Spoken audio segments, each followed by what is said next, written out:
Beautiful. Hello, Lairdy. How are you? Hey mate, how you going? Not too bad. How did you treat this morning? There would have been a couple of mates out there, or did you know everyone's name?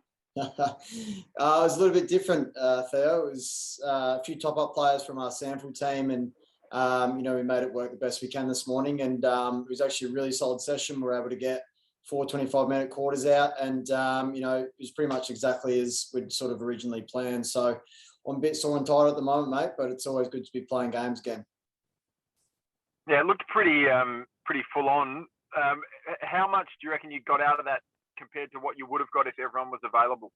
No, I reckon it was pretty similar, mate. I'd say, as I said before, it's pretty much exactly what we had actually planned. So obviously it'd be nice to, have the full contingent of players just to be able to work together in some certain game scenarios. But, in terms of the top-up players coming in, they were fantastic. Credit to Mickey Godden and the sample team to actually get those players up to speed in terms of our game plan and structures and all that. So it was pretty similar to what we had originally planned. What did you like about this morning? Who caught your eye?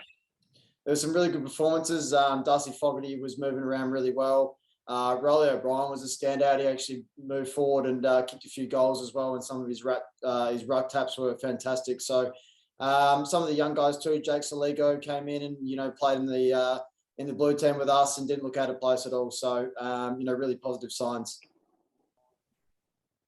And lastly, from me, just saw Stilthy sort of limp off a little bit late on, mate. Is he okay? I think it was cramp, mate. I think the big fella was a bit tired. He actually he started down forward and moved into the ruck, and we pushed him around a fair bit. So just working on his tank, mate. I think he was just cramping at the end, so he's sweet. Oh, no worries. Hey, last one, Lairdy. The Victorians have announced there'll be full crowds at the footy. They're going back to 100% capacity, mate. Obviously, in a couple of weeks' time, it'll be great for you guys to run out in front of a full house at Adelaide Oval. Would it be nice for the players? It'd be a huge boost. Yeah, it'd be amazing, mate. As you saw with the original COVID season, it just didn't feel the same in terms of watching it, and it didn't feel the same definitely playing in it. So that announcement's awesome for us, awesome for the AFL, and awesome for all the people that actually want to come and watch footy. So it's great to hear that. Excellent. Thanks, Lairdy. No worries. Simeon at the Advertiser. Hey, Rory, I guess what's this week kind of been like for, I guess, the players who haven't been entered protocols? It must have been a bit weird, seeing more than a dozen of your counterparts, I guess, rubbed out for the internal trial, and then the internal trial canned. Yeah, mate, it's actually been pretty normal. Obviously, some of our line groups, we sort of segregated ourselves a little bit just to avoid large groups and being in the same room as each other. But for the most part, it's been exactly as it has been for the last 5 or 6 weeks. We've had exactly the same training loads. We're able to do the same drills. We obviously just had smaller numbers, so a bit more recovery time in between drills. But as I was saying to Theo before, the game went along, pretty much as planned. And even though we didn't have people, families coming along to have a look, it was still, the same result as what we wanted. So it hasn't been too different. It's just been a bit light of numbers. Yeah. Does it kind of show how, I guess, different 2022's and COVID's going to be compared to 2020 and 2021, where the playing lists weren't really affected by? Now, you have, I guess, all these people, entering protocols on the eve of an important game for the side.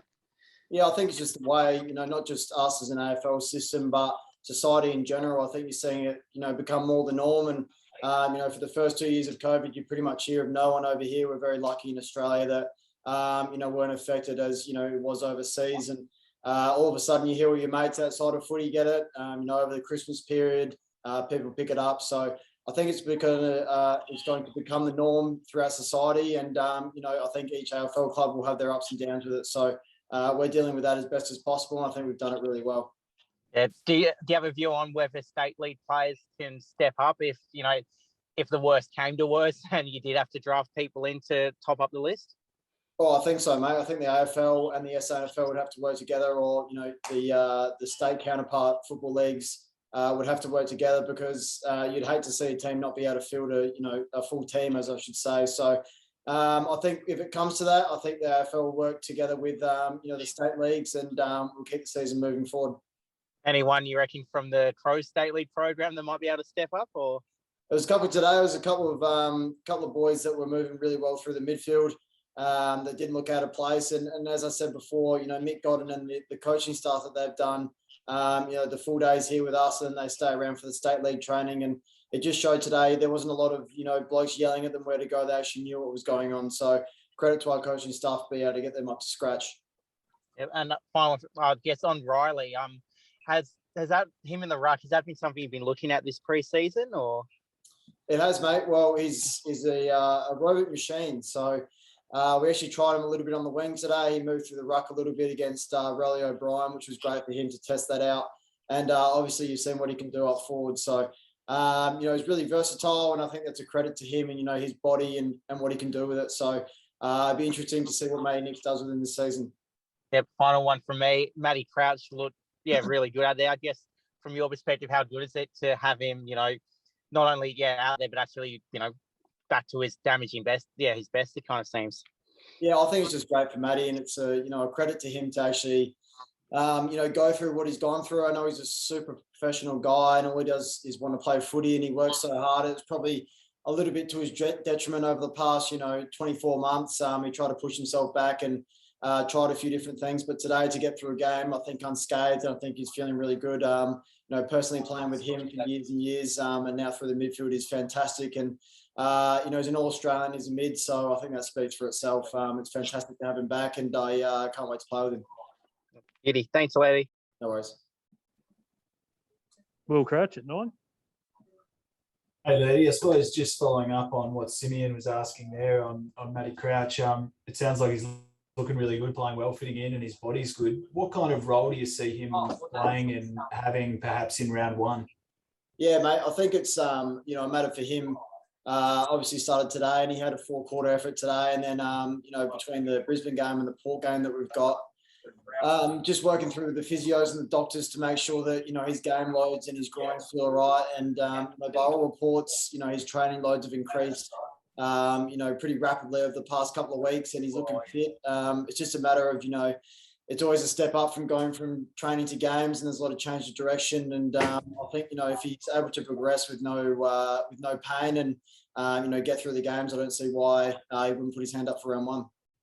Yeah, good stuff. I suppose one bittersweet part of today, not getting a look at Wayne Miller, who missed most of last year, not being available. I suppose, is that the only bittersweet part? You're obviously able to still get a scratch match out, which is awesome. But a few of those guys, you'd probably be feeling for them not being able to come and have a proper hit out as you get into the kind of pre-season game part of the pre-season, I suppose.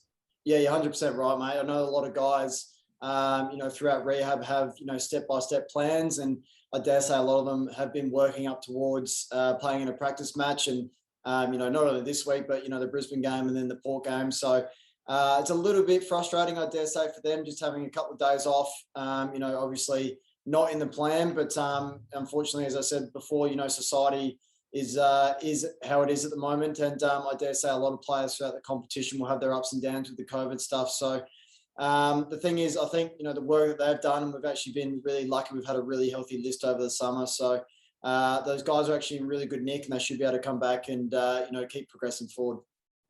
And mate, you mentioned both Fogarty and Philthorpe looking pretty good out there. How big a role do those two boys have specifically in the first couple of weeks of the season, I suppose, with Tex still to miss a couple of games? Yeah, mate, I think you're spot on. They're going to have a really big role for us. As you said, Taylor won't be out there for the first couple of weeks. So, and you saw how important and damaging he was last year in terms of, his overall form. So the matter of those two holding up the pillars for us will be, crucial. And, the way they're moving, the way they're working with James Rayleigh, our forwards coach, they're, improving out of sight. And I think both have had a pretty uninterrupted preseason. So they're both fit and healthy. And, it's a matter of actually building some consistent, AFL games into them. And mate, there's some talk that, clubs need to nominate a number of top-up players within their kind of local comps to come and fill teams if there is, COVID issues or players in protocols, that kind of thing. Do you feel like, are you confident with the amount of depth that you've got, I suppose, from that side of things, from what you've seen today and from some of the names that are being talked about? If there was an issue through the season, are you confident that the depth is there to help the club get through what could be like a tricky couple of weeks, I suppose? Yeah, I think so. So good has. It just dropped. Can you guys still hear me and see me? Yeah. I saw a bit more light, but you're still all good, mate. I'm still good. Oh, there you go. No, sorry, the computer just stuffed up. Yeah, to answer your question, mate, I think today is a perfect example. We obviously have a few guys missing. A substantial amount of guys, but from the guys that we could actually pick for a full team next week against Brisbane, I think the depth really showed today that we've actually got a good contingency of players that are able to play at the level and actually execute our game plan. So I dare say if it happens again during the season, we should be able to fill in with some depth. And, as I've sort of spoken about with some of the state league affiliates and some of those players, if we really need to, then, as I said, some of our coaches have got our players up to scratch. So, as I said before, I reckon every team's going to have some challenges throughout the season. It's just a matter of being able to, navigate through those and make sure we can get through the best we can. And last one, mate, how are you going? How are you feeling? And do you have any, I suppose, goals you're working towards in the next couple of weeks as we go through these preseason games?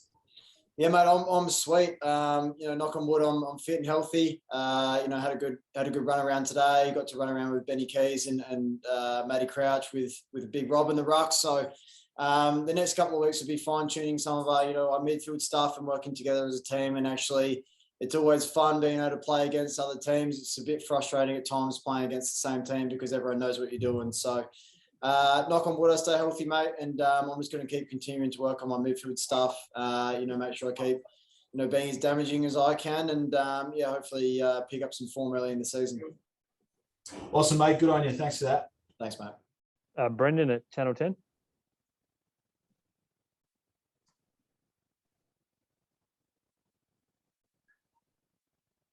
We got Channel 10 on the line there at all? Nope. Anyone else got any questions for Lairdy before we wrap up? Yeah, can I jump back in, Reece? Is that all right? Yeah, go for it, mate. Sorry, Lairdy. Have you spoken to a few of the boys in quarantine and isolation? How are they going? Yeah, I spoke to Brody a fair bit, Harry Schoenberg, some of the boys. They've been going fantastic. They're obviously just doing the protocols and the health and safety stuff with SA Health. So it's just a matter of them, making sure they do everything right by the T and be able to come back as soon as possible. Have you had it, mate? Are you happy to say if you have or haven't? No worries. Yeah, I've had it. I had it over New Year's, so I picked up on New Year's. So I missed one day of training, and I've just come out of my 30 days immunity, and I've just started all the rat tests and stuff that we're doing here. So we do it pretty regularly just to make sure, we try and do everything to the T. And unfortunately, you see in society, it's really contagious and really easy to pick it up. And, as I said before, we're doing the best to, mitigate, the damage throughout the team at the moment. How did it affect you physically? Did it take you a couple of days or a session or two to get back to your peak fitness, do you think? Yeah, to be honest, when I actually had it, it was fine. I just sort of felt like I had a bit of a stuffed nose through the back of it. I didn't have a sore throat or anything. It was a bit of fatigue. Obviously, you don't do a whole lot in ISO as you can't really move around. I'm lucky I've got a backyard, so I was actually able to walk around there a little bit, but that's pretty much as physical as it got. I think it's more so coming from doing nothing for 10 days and then coming back into the training program is sort of opens up your whole body. And that's not just, the COVID aspect of it. That's just general, health and fitness. So it took me a little bit to get back into it, a couple of sessions. I think Burjo rotated me off on a few drills about 10 times more than anyone else. But, for anyone that gets it and comes back into the program, I think they're, looked after just to make sure there's no lingering issues. So I was okay after that. Anything special then for Brody? Will you be sort of waiting outside his house with a cooked dinner, or you'd miss each other, you two, wouldn't you? No, just a few messages here and there. Make sure he's all right. I think he's old enough now. He's just hit 30, so it's about time he starts growing up a little bit. Thanks, Lairdy. No worries.